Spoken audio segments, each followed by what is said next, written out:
Hola, ¿qué tal amigos? ¿Cómo están? Bienvenidos a Teoría en Pocos Minutos. Estamos aquí en una nueva conversación, en esta situación, con el doctor Mario Jaime, doctor en ciencias, estudió también en la UNAM Biología y también estudió letras. Y bueno, decirles que yo lo contacté a él pues a través de Facebook, posterior de haber visto algunos videos que tiene en YouTube, se los recomiendo, sobre filosofía de la ciencia. Una persona, la verdad, bastante amable, me ha contestado, ha leído un par de mis trabajos, y hoy decidimos hacer una charla de forma, pues así, como conversación para hablar de epistemología. Y para esto, pues primero, ¿cómo estás, Mario? Y te voy a dejar la primera pregunta con la que vamos a iniciar. ¿Cómo te encuentras? Muy bien, Alejandro, es un gusto hablar contigo, gracias. Excelente. Bueno, algo que platicábamos con Mario fuera del aire era sobre cómo se habla muchas veces de la ciencia con mayúscula, como si no hubiera acepciones distintas a lo largo de la historia, ¿por qué no? En diferentes regiones geopolíticas a veces. Para esto la pregunta sería, siendo una afirmación que me comentas ahí en Facebook, que Althusser decía que cada vez que alguien habla de la ciencia con mayúscula, está hablando a partir de la ideología. ¿Cómo sería esto, Mario Jaime? Sí, Althusser dice que la ideología es una falsa conciencia. Entonces, desde este punto de vista, toda doctrina política o religiosa es una ideología. Entonces, Althusser se refería a la ciencia con mayúscula como si hubiera sido una sola a lo largo de la historia, como una especie de nómeno universal. Y hay que tener cuidado cuando alguien dice la ciencia, cualquier verbo que le pongas ya cayó en una falacia de generalización apresurada.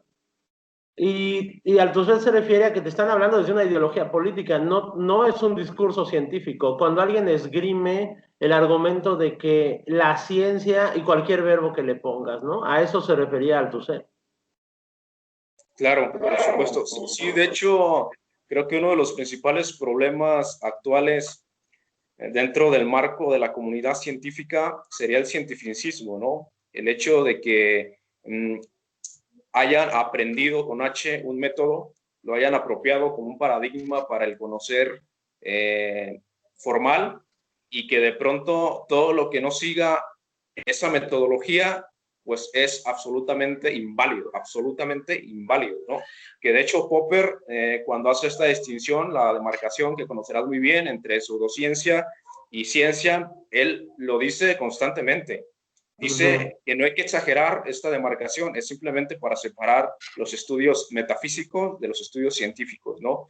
Pero que para nada él niega la importancia de lo que podría venir a ser, pues, el resolver problemas de forma filosófica. Y aquí yo quisiera hacer una pequeña acotación. Lo que muchas veces creo que impide que una persona que tiene ya un fundamentalismo científico, es decir, que cree que solamente mediante la ciencia con mayúscula, es decir, el método que él aprendió en X universidad o a través de X profesor o de X divulgador en internet o de X epistemólogo, pues que es completamente, si se quiere, la línea irrevocable por la cual hay que partir. Y creo que uno de los principales problemas es que hay ese miedo de, caray, que si algo me lo presentan y no pasó por estos filtros, significa que es inválido, cuando realmente, pues, me parece que, en efecto, esto es ideológico. Recordemos que ha habido varias aspectos de ciencia, lo tenemos desde la ciencia del saber hacer, tú lo conoces muy bien, en la antigüedad, pues, la ciencia era pues, el zapatero, era un científico, era una persona que sabía hacer zapatos, ¿no? También tendríamos la ciencia teoreticista, que va más del lado de Popper, de Kant, por ejemplo, que nos va a venir a decir que pues, la mejor forma de entender sería a partir de poner teorías, a partir de tratar de ordenar la realidad, en el caso de Kant, tratar de representar el número, y eso es tratar de representar porque es irrepresentable por su mera definición. Dicho esto, me parece que esta conversación es importantísima, sobre todo para las personas que se adentran, ya sea en el marco de una ciencia o ya sea en el marco de la filosofía de la ciencia, que podamos entender que hay una constante correlación entre lo que es la ideología y el cientificismo, y que por ahí también me comentabas fuera del aire, tiene que ver también mucho con cuestiones relacionadas al Estado, cuestiones relacionadas a quién está diciendo pues que eso es la ciencia. O sea, esa cuestión es algo que se puede responder de algo que se puede considerar incluso una ciencia blanda, puede ser la sociología o incluso la psicología social, que sería pues el qué aparatos sociales precisamente están dando lugar a que se considere una ciencia como el único modelo viable. Ya para finalizar y cederte la palabra de nuevo, pues decir que cuando yo leo Crítica a la Razón Pura, me parece que, que di con el clavo en ese sentido, porque hay formas de conocimiento que pueden ser perfectamente lógicas, es decir, que no tienen contradicciones, porque sé que es el miedo de los cientificistas, que alguien diga, pues, se puede tener conocimiento, pues, de una forma vulgar, en la cual todo lo que yo quiera es posible, como sería básicamente la verdad posmoderna, ¿no? La verdad posmoderna, pues, tendría ese fundamento de, si lo deseo es posible, pues sí, ¿por qué? Porque, pues, a ver cómo lo justifico, ¿no? Hay un deseo y después hay que justificarlo teóricamente. Y no. El hecho de que alguien no sea cientificista no significa que sea posmoderno, que de hecho también es de las principales críticas que se le hace a Paul Feyerabend, pues que es un posmoderno y por ahí un conocido nuestro pues decía que si leemos realmente en serio a este epistemólogo, pues que nos vamos a dar cuenta de que no es ninguna clase de posmoderno, que él simplemente está diciendo que los métodos, a final de cuentas, pueden hacer formas específicas en la historia de conocer a través en el nombre de la ciencia. Y ahora sí te cedo la palabra. ¿Por qué sería importante, Mario? Pues el hecho de que entendamos que la ciencia no es una clase de religión donde hay que seguir ciertos dogmas y que todo lo que no aparezca en estos científicos, pues ya es inválido, pues tal cual pasaba antes con la Biblia, ¿no? Si no estaba en la Biblia, era inválido. Entonces, ahora, ¿por qué está pasando esto con la ciencia, no? Y planteaste muchísimas cosas, y entonces voy a ir a tratar de ir en orden por lo que me planteaste. El cientificismo es hacer de la ciencia, entre comillas, una religión, y proviene de este positivismo de Augusto Comte de mediados del siglo XIX. Comte, pues, tenía un sueño de unificar todas las ciencias por medio de un solo método, que en realidad, no, si tú lees el discurso del espíritu positivo, no nos dice exactamente cuál es, o sea, no sabemos si es el de Francis Bacon o el de Descartes, porque, fíjate, no, para los que no son científicos, o sea, les han enseñado que hay un método científico. Claro, y eso no es cierto, o sea, hay muchísimos métodos dependiendo la disciplina y el problema al que quieras acceder. Lo que existe es una metodología, pero no un método como tal, como una receta. O sea, no es lo mismo el método deductivo de Aristóteles al inductivo de Descartes, pero el de Descartes aparte es geométrico y tiene que ver con la duda metódica. Y el de Bacon no, el de Bacon es inductivo empírico, por ejemplo, que se basa en la hipótesis y los resultados. Pero tenemos un método del siglo IX de Al-Hakim, que quiere resolver el problema de la luz y ya hace un método mucho antes que Galileo, ¿no? Y Galileo sigue unos pasos empíricos. Entonces, aquí juntan todos como si fueran el mismo método, sin darse cuenta que unos son deductivos, otros son inductivos, unos son matemáticos, otros no, otros solo son experimentales. Y entonces también depende de cuál es tu área científica y cómo veas la realidad, porque, por ejemplo, los matemáticos son idealistas y los físicos son realistas aristotélicos. En cambio, los biólogos y los químicos tienden a ser materialistas.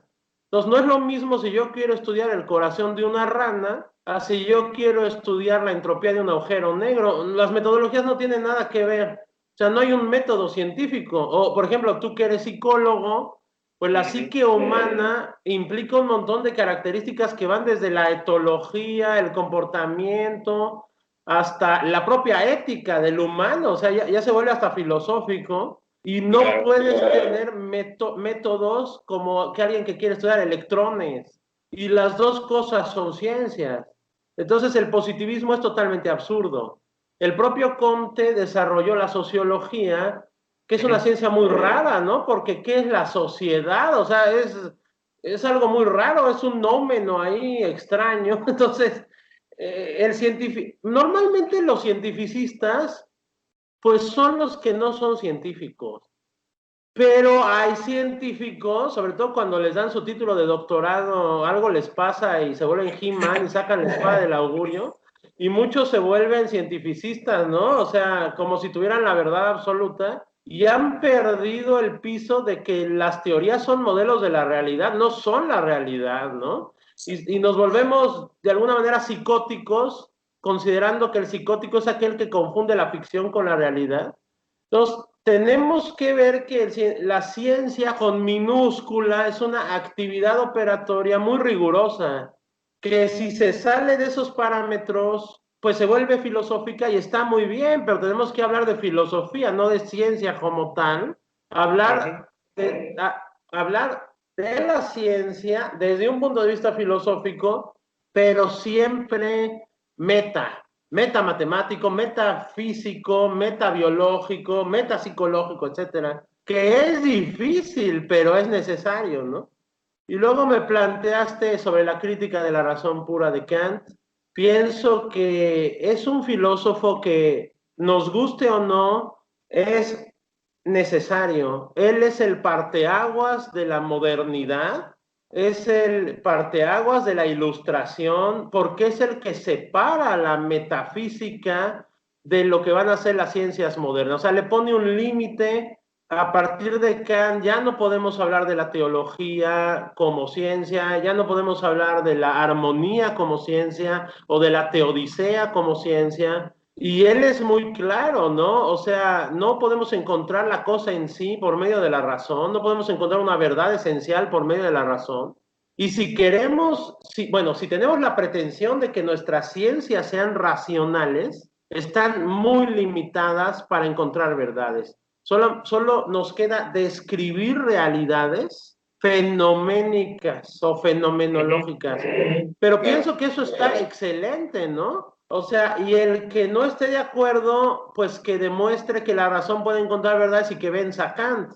Y a ver cómo le va a hacer. O sea, porque no se vale tratar de vencerlo fue irracionalmente, que es lo que han hecho, bueno, Schoran, Nietzsche, Heidegger, que está muy padre, o sea, es una filosofía súper poética, pero no, hay que vencer a Kant desde la razón, o sea, cómo la razón pura se examina a sí misma, y pues nadie lo ha logrado, ¿no? Entonces, está muy bien haber puesto ese límite, por eso Kant creo que es el parteaguas, ¿no? Que divide nuestro modo de ver la realidad en dos. O sea, él dijo, esta va a ser la revolución copernicana y el desgraciado lo hizo. O sea, sí fue cierto, ¿no? Exacto. Y bueno, Feyerabend es muy interesante. Claro que Feyerabend no es un posmoderno.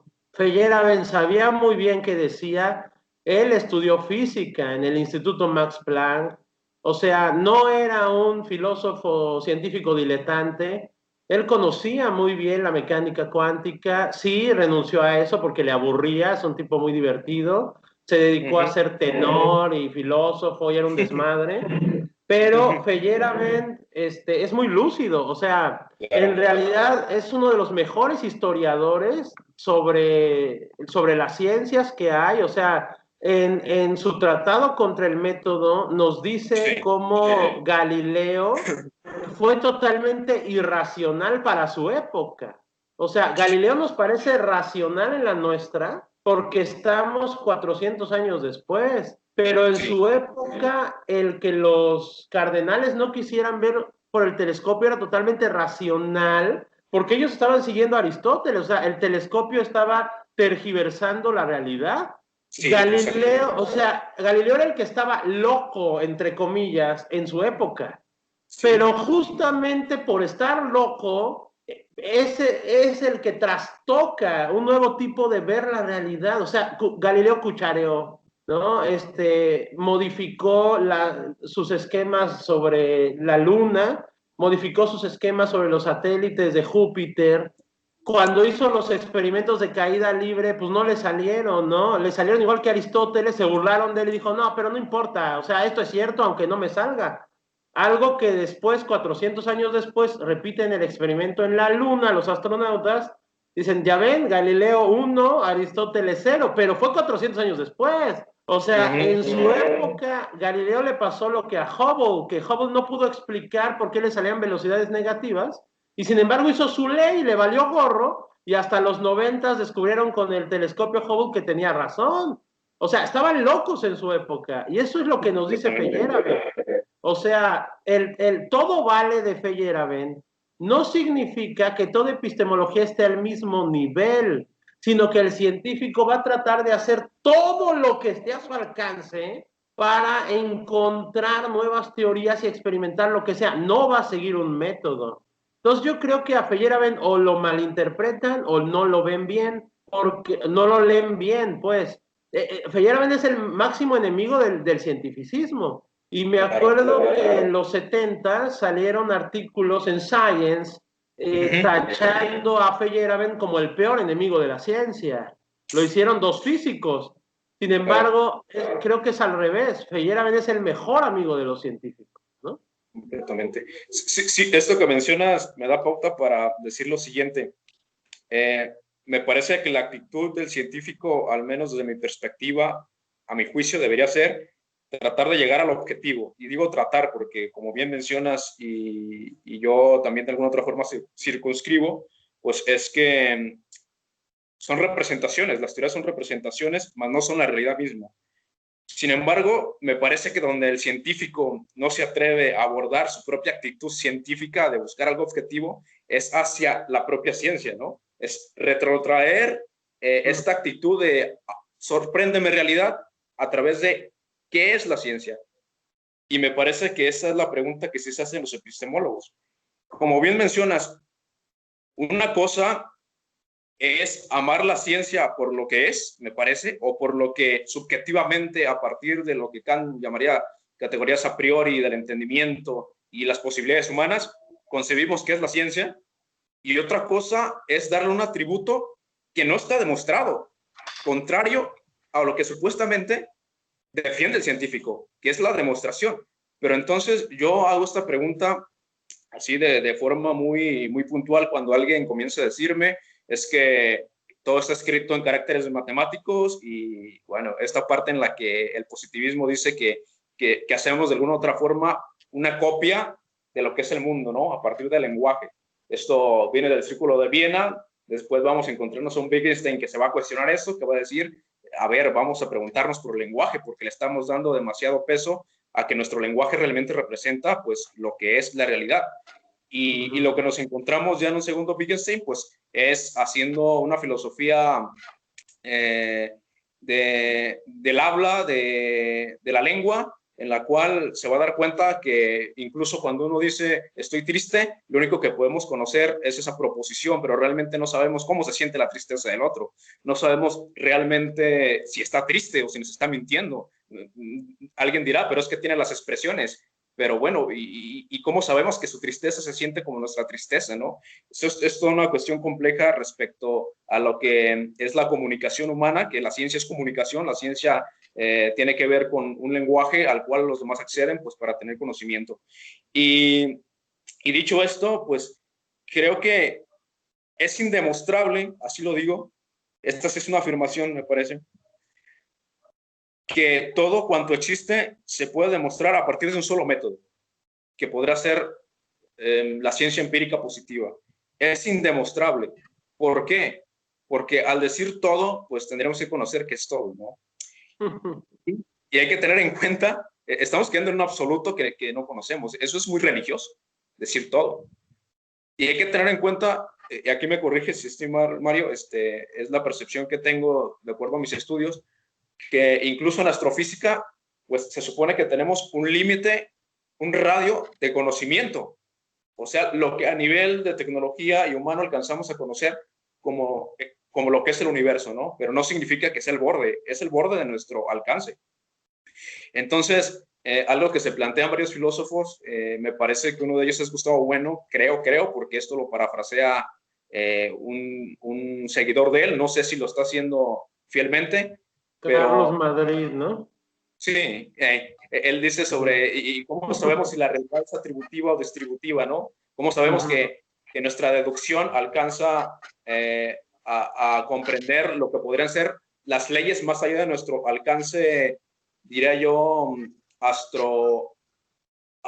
astroconsciente, diría yo, astroconsciente? ¿Quién no nos hace pensar que de pronto en un punto demasiado alejado del universo, pues las cosas se comportan de una forma muy distinta, ¿no? Que de hecho lo que se dice, y me parece de forma exagerada, pero bien a su tiempo, pues es que Newton encendió las luces, ¿no? Newton encendió las luces, pero me parece que lo que Newton hizo es encender las luces de el conocimiento cotidiano, que también esto lo tenemos en Heidegger cuando él habla del conocimiento a la mano y del conocimiento metafísico, ¿no? El conocimiento a la mano, pues es, por ejemplo, que Newton explica muy bien, pues, lo que es esta tasa, el por qué hay.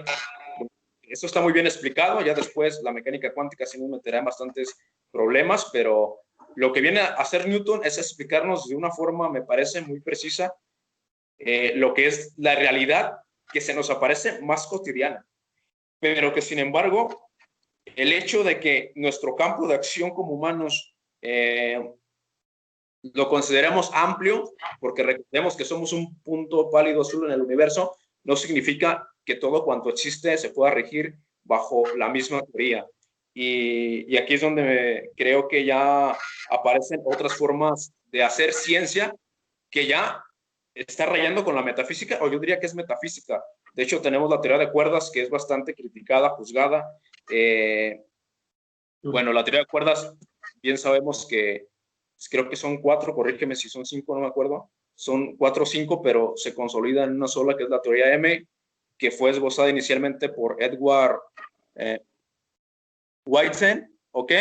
Y algo que dice Edward cuando se le hace esta crítica de que, oye, es que no hay un experimento posible para poder comprobar si la teoría de cuerdas es válida o no, y de momento no lo hay, quizás en un futuro, dicen, así que no te podemos aceptar como si fuera una teoría válida de la ciencia. Y lo que él contesta es que le parecía ridículo que el hecho de que de momento no exista la posibilidad de poner esta pregunta sobre la realidad, como lo vendría a decir Mario Bunge, el poder verificar a ver si es verdad. El hecho de que esto ocurra no significa que esté mal, para nada.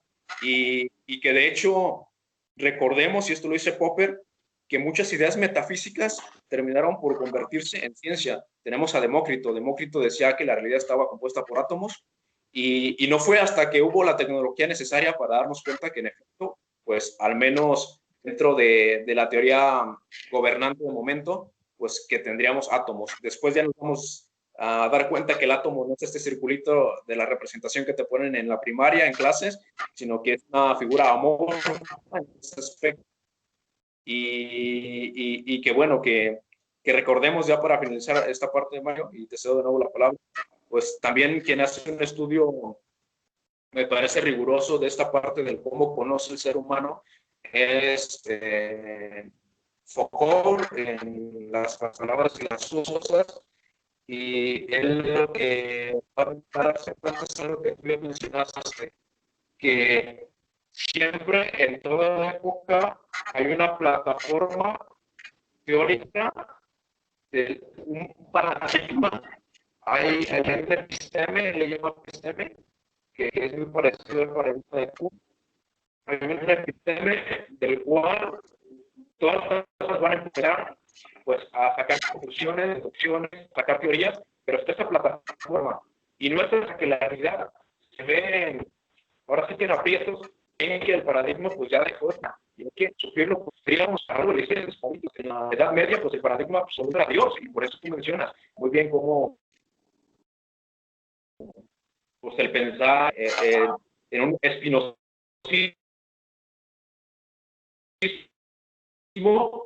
pues parecía a su vez ridículo, que de pues Spinoza se le considera o bien el primer ateo, ¿no? No sé, de ser útil, y ahora el humano, el paradigma paradigma va a ser que todo es razonable, que todo lo podemos abstraer. Sin embargo, hay que conocer la historia para darnos cuenta de que en efecto hay plataformas de las cuales uno parte y que si alguien se llega a cuestionar, diga, pues eso.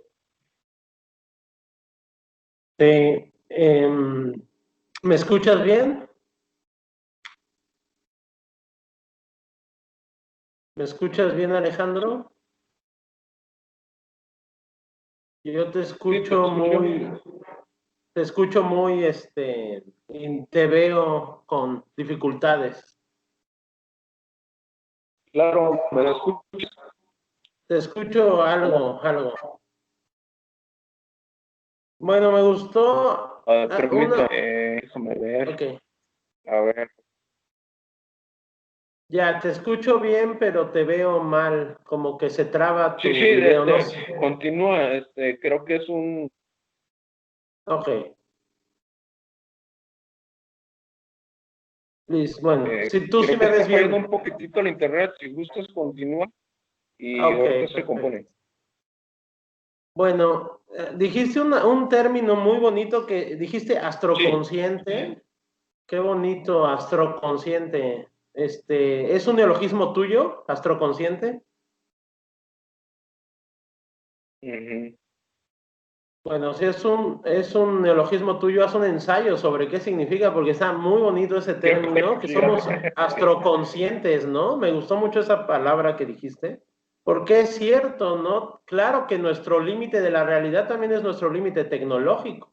O sea, en el antiguo Egipto, pues no podíamos hablar de bacterias, ¿no? Sino hasta que se inventó el microscopio, etcétera. O sea, hay fenómenos que a lo mejor están aquí y no podemos saber cuáles son porque no tenemos los aparatos. Entonces, por eso ya no podemos hablar de ciencia solamente, tenemos que hablar de tecnociencia, refiriéndonos al estudio de la naturaleza, pero también es dependiendo las, las caras o las fases o las escalas de la naturaleza a las que te refieres, porque mencionaste la teoría de cuerdas y estamos hablando de escalas inimaginables para el cerebro humano que son mucho menores a los quarks. O sea, prácticamente son puras ecuaciones matemáticas que metafóricamente se vuelve ciencia ficción, ¿no? Y por otro Ujú. lado, como dijiste, las leyes de Newton nos sirven muy bien para calcular si me voy a matar estrellándome en el Volkswagen. Y por otro lado, Sí. tenemos teorías de la evolución de las especies de hace millones de años, un proceso que dura millones de años. Entonces, si te fijas, estamos hablando de escalas de distintos tipos de realidades muy diferentes entre sí y todas las estamos metiendo en un saco que llamamos ciencia como tal y está bien para entendernos, pero son entidades muy alejadas y es también lo que dice Feyerabend en su tratado contra el método, que las teorías son incompatibles entre sí, y más las teorías de dos ciencias distintas. Eh, por ejemplo, la teoría de la mecánica cuántica, pues no tiene Sí. nada que ver con la teoría de la evolución de las Ujú. especies por el equilibrio puntuado, no tiene nada que ver.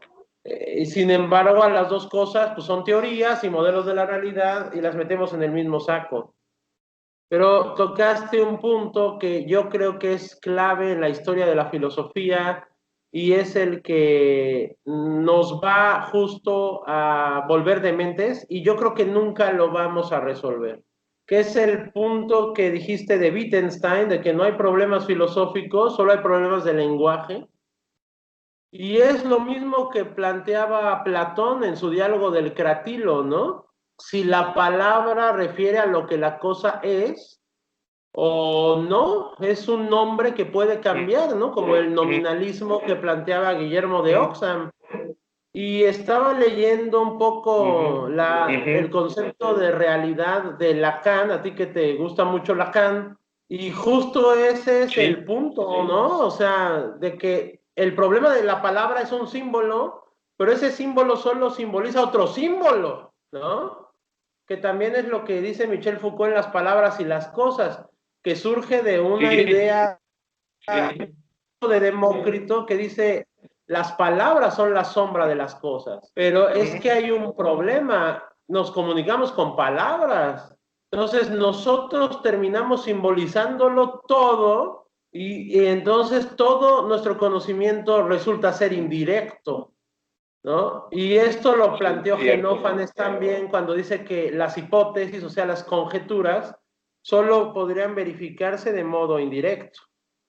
Por eso, justo Gustavo Bueno hace distintas definiciones de ciencia para ir separando los alcances de qué decimos cuando hablamos de ciencias, ¿no? Y me gusta mucho Gustavo Bueno porque habla de operaciones, o sea, las ciencias son operaciones Claro. que a veces pueden ser teoréticas, a veces no alcanzan a ser teoréticas, ¿no?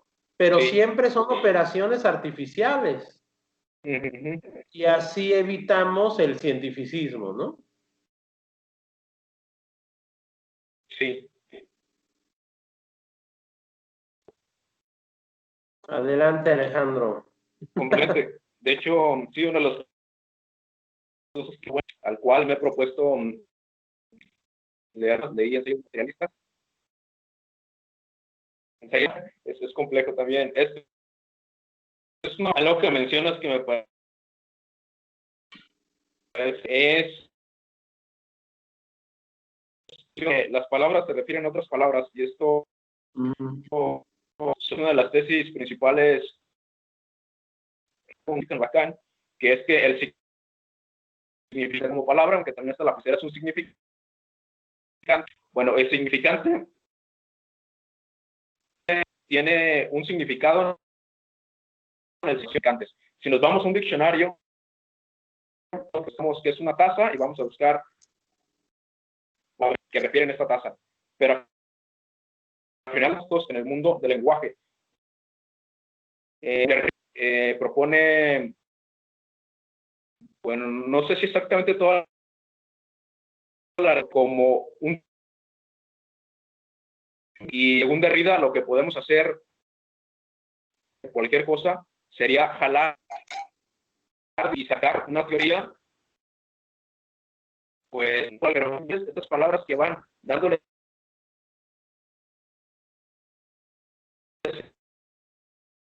sentido a la realidad, pues nunca cerraría, ¿no? Para Derrida. Sin embargo, para la casi cierra. Tendríamos que es una cadena significante, pues aquí es donde la gente, yo creo que por eso los cientificistas se asustan, porque piensan que estamos diciendo que no hay realidad, que es una construcción social, que es, claro. que es lo que nosotros creamos. No es cierto. Hay algo que motiva al humano a conocer, que lo diría Gustavo Bueno, son saberes prácticos, ¿no?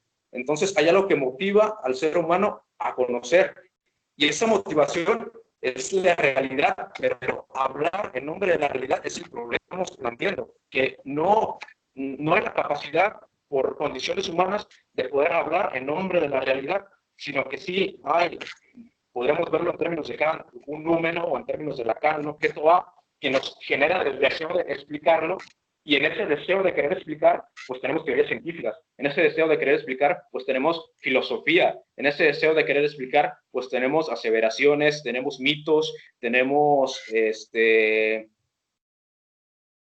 hechos lingüísticos, así lo diría. Tenemos hechos lingüísticos que pretenden, pues, dar un significado a aquello que se nos escapa por las condiciones humanas.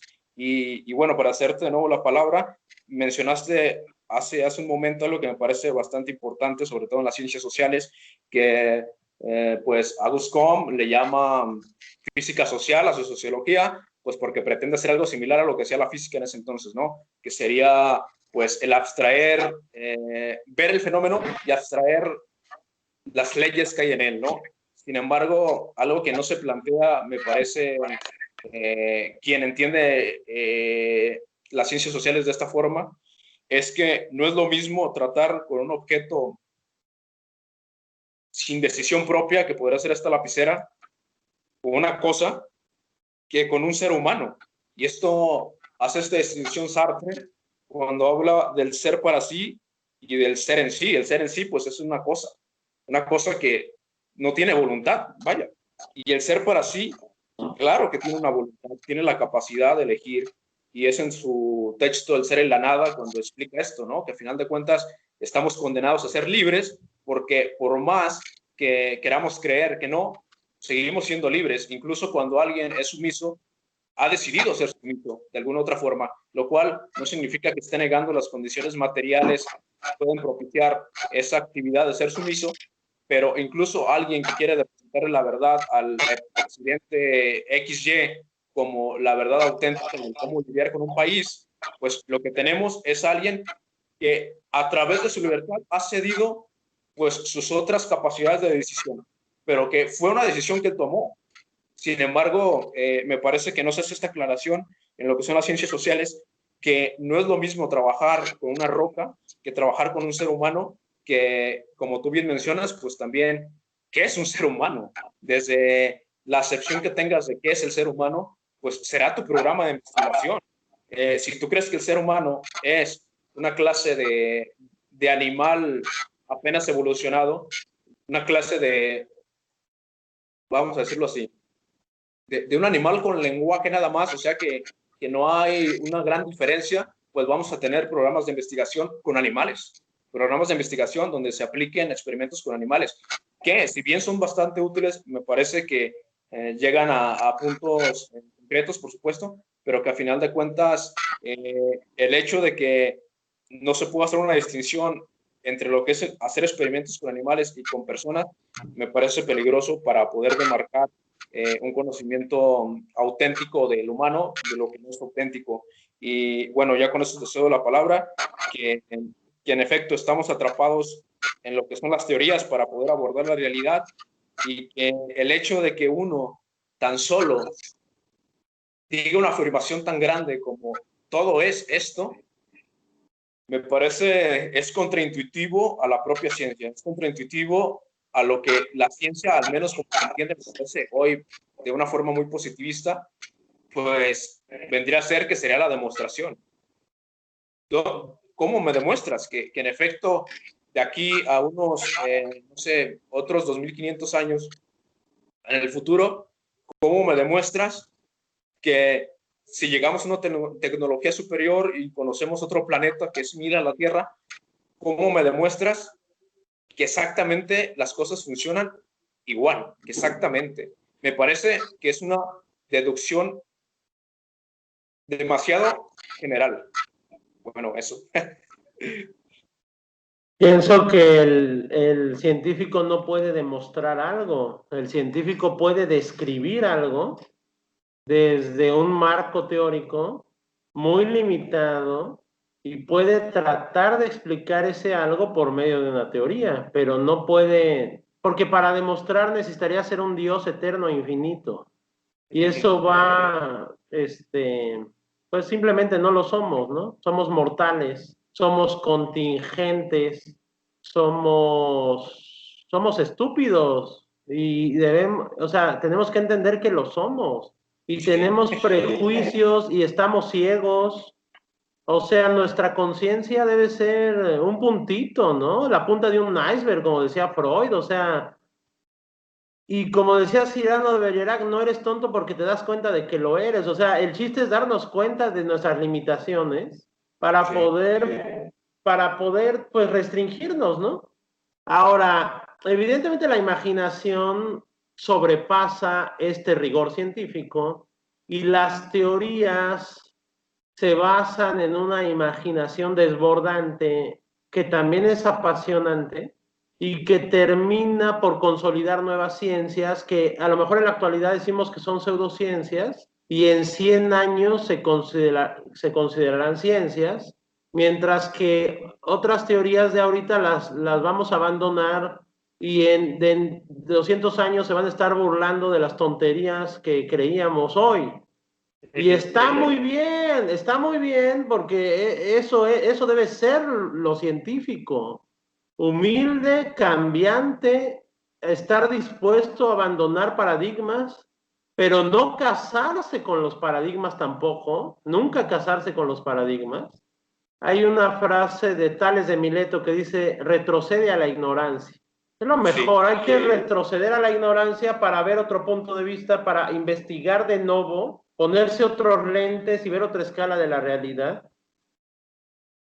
Bueno, lo que dice Sartre es muy polémico, ¿no? La existencia precede a la esencia, pero, pero bueno, también es como si el humano de veras tuviera una voluntad de plano y una libertad que quién sabe, porque aún somos primates y no, o sea, estamos muy limitados. Entonces, yo sí pienso que hay un determinismo físico, pero también hay una libertad, y para mí la libertad es la distancia entre el azar y la necesidad.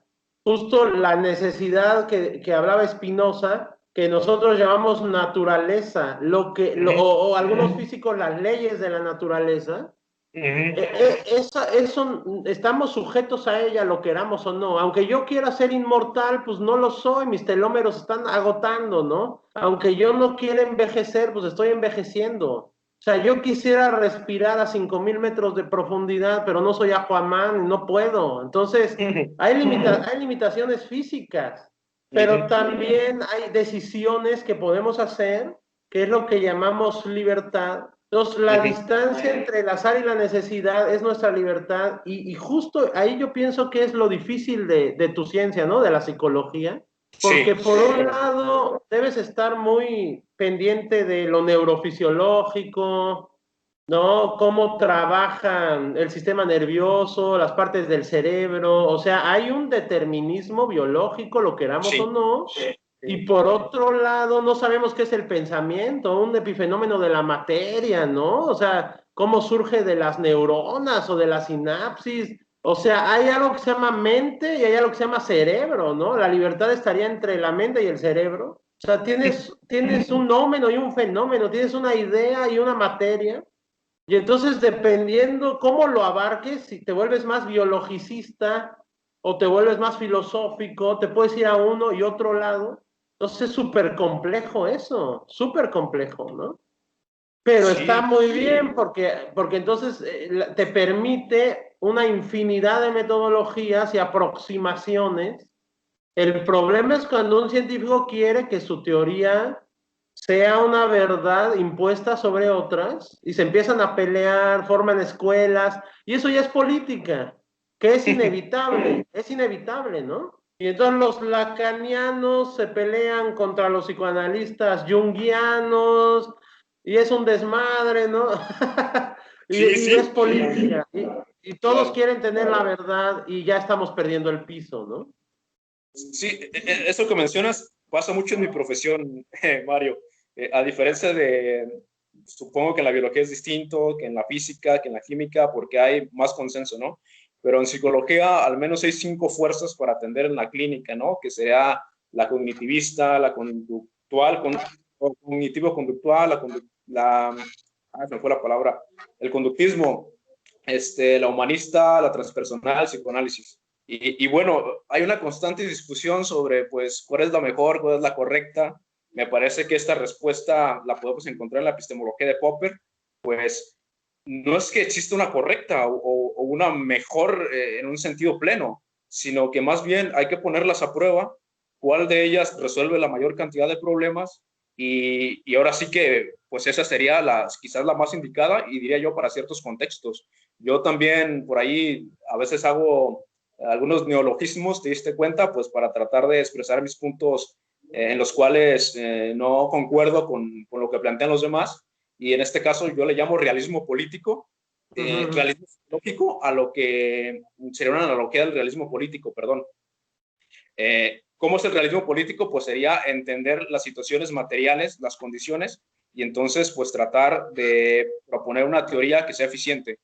Yo le llamo realismo psicológico a proponerte una meta de acuerdo a tus observaciones y entonces utilizar la teoría que te parezca que sea la más indicada para abordar esa problemática. Y algo que mencionas que me parece bastante interesante es esta discusión que hay sobre la mente. Como psicólogos, yo algo que lamento bastante, así muchísimo te lo digo, Mario, es que al menos dentro de lo que cabe en mi conocimiento, sí tenemos clases de neurociencia, en algunas otras escuelas me parece que también las hay, aparte de la que yo estudié, pero me parece que donde nos hace falta bastante, y sé que coincidirás conmigo, es que no tenemos clase de biología o de etiología, no tenemos clase de eso, de lo que es el comportamiento animal, de lo que es el comportamiento de las especies. Y es súper importante porque simplemente me parece que hay cosas que en el reino animal se ven, si se quiere, a manera de analogía en la comunidad social. ¿Qué quiere decir esto? Hay cosas muy elementales que compartimos con cualquier animal, que sería el miedo, que sería el querer estar protegidos, que sería el poder, incluso el poder, que sería el hecho de la reproducción. Hay cosas muy compartidas y sin embargo me parece que en psicología nos hemos distanciado un poco de esa parte de la biología y no me parece del todo prudente porque a final de cuentas me parece que el estar observando a los animales es a su vez estar observando algunas cosas que aún compartimos con ellos. De hecho, algo que hace Jordan Peterson constante es eso, que él se dedica mucho a estudiar el comportamiento en diferentes especies y después lo trae a colación con cómo nos comportamos socialmente. De hecho, él decía que en algunos experimentos con cebras, pues las cebras, lo entenderemos todos, tienen franjas y si pones demasiadas cebras, de pronto si te distancias un poco, pues es difícil distinguir dónde acaba el límite de una y comienza el de otra. Entonces, se han hecho experimentos donde hay un depredador y se le coloca a una cebra un distintivo, ya sea una clase de bandera o un color reluciente, y lo que hace el depredador es tener ya un objetivo. Y entonces cuando tiene ese objetivo, pues le es más fácil cazar, porque ya sabe a dónde dirigirse. Por eso dice Jordan Peterson que los seres humanos tenemos miedo a ser nosotros mismos, a distinguirnos de los demás, porque nos vuelve un flanco, nos vuelve alguien que llama la atención y que entonces pues puede ser atacado. Y entonces en este aspecto me parece que sí, que algo que al menos dentro de lo que yo conozco en el estudio de la psicología ha hecho falta es eso, también entender el comportamiento de las especies, sobre todo. Bueno, ya para ir finalizando, Mario, la verdad que me he sentido bastante cómodo en esta charla, me he sentido muy bien, me voy aprendiendo cosas muy buenas de tu persona, de las posturas que tienes. Yo quisiera que dejáramos en tus palabras, pues, una clase de recomendación para la gente que por ahí, pues, se está viendo inmersa en una ciencia, la está estudiando, o ya está de plano metido en filosofía de la ciencia, y que de pronto a lo mejor ya estaba cercano al fundamentalismo científico o al cientificismo, porque casi me atrevería a decir que alguien que está ya dentro pues, sería muy difícil, digámoslo así, pues el realmente proponerle algo que pueda hacerlo sacar y que él pueda observar bueno, que estamos hablando de una ideología, si hablamos de ciencia con mayúscula. Para finalizar eso, Mario, ¿qué palabras podrías dar a los jóvenes o a la gente que recién quiere interesarse en la ciencia? Pues el escepticismo. O sea, hay que ser escéptico en lo más que podamos para no casarnos tan fácilmente con cualquier postura. Y ser escéptico es preguntarse, ¿no? Skeptikoi en griego es preguntarse sobre algo. O sea, antes que contestar, preguntarnos, todo el tiempo preguntarnos. Y preguntarnos si es tal como pensamos así, ¿no?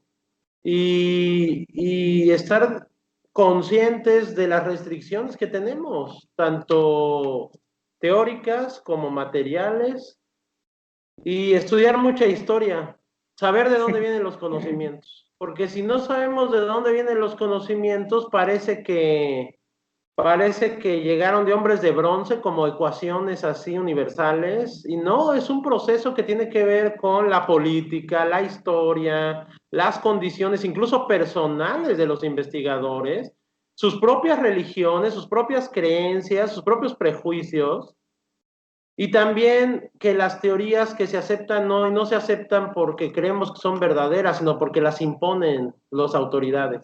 Esto también se aprende en historia, ¿no? La razón se impone. La razón no es una hada madrina que nos toca y entonces ya le hacemos caso. La razón se impone por las armas. Entonces, lo que hoy es racional hace 500 años no lo era. Y lo que hoy nos parece racional en unos siglos no lo va a ser. O sea, eso es muy duro, pero es cierto, ¿no?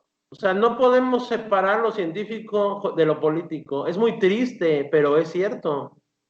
Entonces, pues serían mis recomendaciones. El escepticismo y el cultivo de la historia, ¿no? Y nuestro pensamiento crítico, por supuesto, ¿no? Y pues a mí también me dio mucho gusto conocerte y me gustó mucho tu definición de astroconsciente. Ah, de veras, ¿no? Haz un tratado sobre qué esto significa porque es algo muy, muy profundo y muy bonito este término. Sí, debo de trabajarlo. Estaré trabajando Me con gustó eso. mucho. Bueno, Mario, gracias por esta conversación. Pues era una charla informal, pero caray, increíble cómo tienes la capacidad de ir sacando teóricos, de ir sacando conclusiones. Entonces, te agradezco bastante. Creo que cumplimos el objetivo del video, hablar de la epistemología, el hecho de poder criticar a la ciencia con mayúscula, a esta ideología. Y nada, yo espero que el espectador realmente se lleve una reflexión a casa, como bien mencionas, un pensamiento crítico con la ciencia, y me parece una humildad enorme para poder vivir, pues si se quiere, con esa incertidumbre sí, no, que nos propone la ciencia. Bueno, muchas gracias y estaremos seguramente charlando por ahí, Mario, compartiendo más ideas. Hasta luego. Hasta Que estés luego, bien. Alejandro. Gracias.